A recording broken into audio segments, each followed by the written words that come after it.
As it proves, today is the day we were meant to learn the true identity of Deep Throat, a secret which Washington Post journalists Bob Woodward and Carl Bernstein promised they would keep until the man or woman had passed away. Instead, he outed himself 33 years after Watergate, admitting, quote, "I'm the guy they used to call Deep Throat."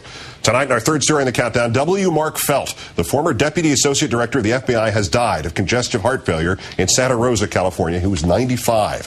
Throughout his life, Mr. Felt consistently had denied that he was the confirming source for Woodward and Bernstein's investigations into the 1972 break-in at the Watergate Hotel, not even telling his own family of his role until 2002. He reportedly felt ashamed of leaking, of being a disloyal government servant. And according to his son, Mark Jr., quote, he would not have done it if he didn't feel it was the only way to get around the corruption in the White House and Justice Department. He was tortured inside but never would show it. But finally, his children convinced him he was in fact a hero, and he went public in a May 2005 article in Vanity Fair. Immortalized by Hal Holbrook in the movie All the President's Men, the true identity of Deep Throat fueled decades of speculation about everybody from Nixon's chief of staff, Alexander Haig, to Pat Buchanan, to John Dean, who joins us in a moment.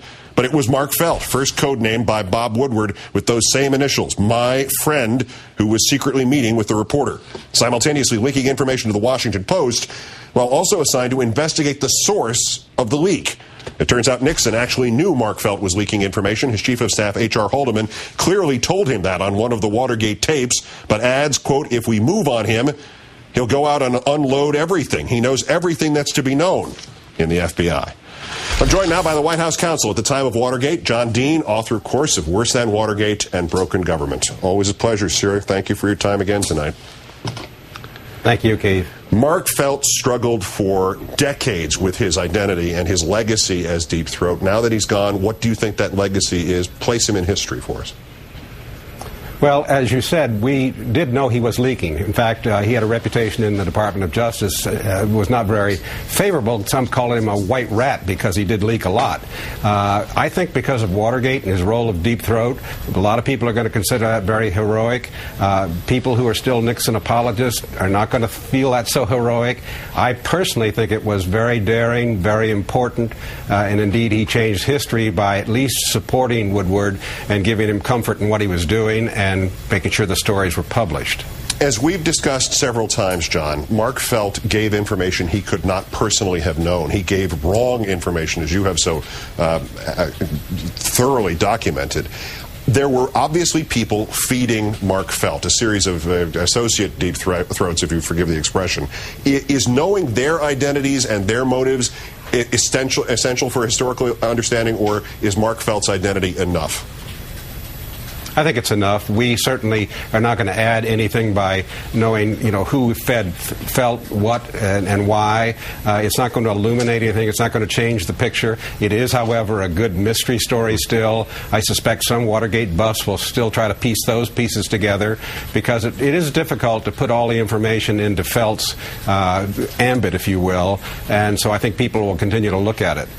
We can't call you a buff. You're closer to somebody who had the inside picture and is still trying to wait for the corners to develop on the Kodachrome. But what remains? What are the questions that you would still have about Felt's role and the role of those who worked with him on the inside to get this information out? Well, as you know, I was something of a Deep Throat sleuth myself and spent wasted maybe a lot of time trying to figure it out. The reason I never had Mark Felt directly in my radar is because he didn't fit. Woodward had always told me that when you have all the clues, you'll understand exactly who it is, and they all fit. Well, they don't all fit. For example, one of Woodward's greatest stories is when he breaks the fact that one or more of Nixon tapes have been erased in the first week of November of 1973. However, Felt has left the FBI 6 months before that. When I looked at that, Keith, nobody outside a very small group in the White House had that information. So I still can't put those kinds of pieces together and answer those kinds of questions about him as Woodward's sole source. Is it possible, I don't know that we've discussed this before, is it possible that there was somebody in the White House who, you said, and we hear the tapes about the knowledge that Felt was a leaker, who was playing an inside-out game, was seemingly supportive of Nixon on the inside towards the end, and was still feeding Felt after Felt left the FBI with information like that which you just described?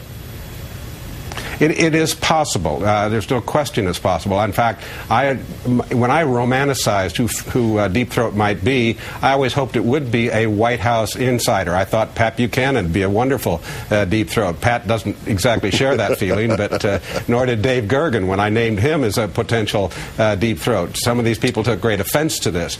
But I think it's very possible that somebody could have, or indeed in the particular story I'm talking about, Woodward identified all those people for that, the sources for that story, as White House sources, so it may well be a little bit of journalistic license, if you will.